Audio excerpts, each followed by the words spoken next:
kabutcher. Wala yung beef, beef outside. Bali, dalawang parts siya. Ito yung pangalan niya. New Zealand Silver Farm. Kumpanya namin to. Tingnan nyo sa Efron to. Dahil New Zealand yan.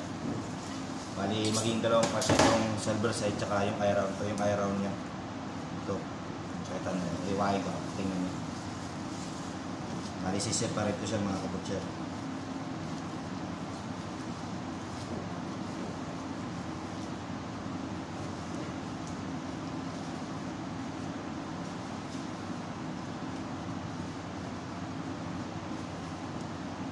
Bali, i-slice ko siya para pan-display namin doon sa counter mga kabutcher.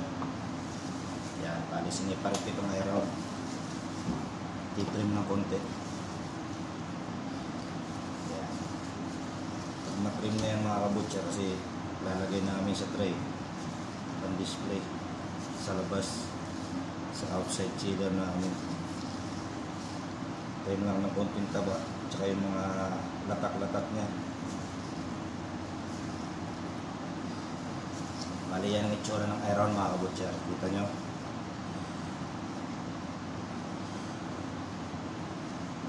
Bali slice ko siya mga kabutcher. Tingnan nyo. Yan, bilog na bilog siya kaya tinawag na eye round. Yan, kita nyo mga kabutcher. Ganyan nyo.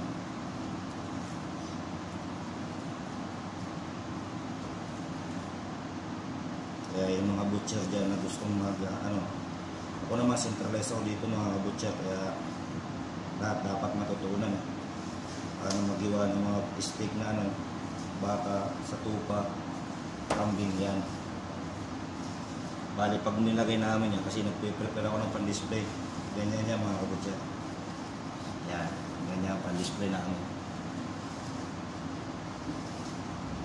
Bali, dalawa-dalawa, kasya lang sa isang tray.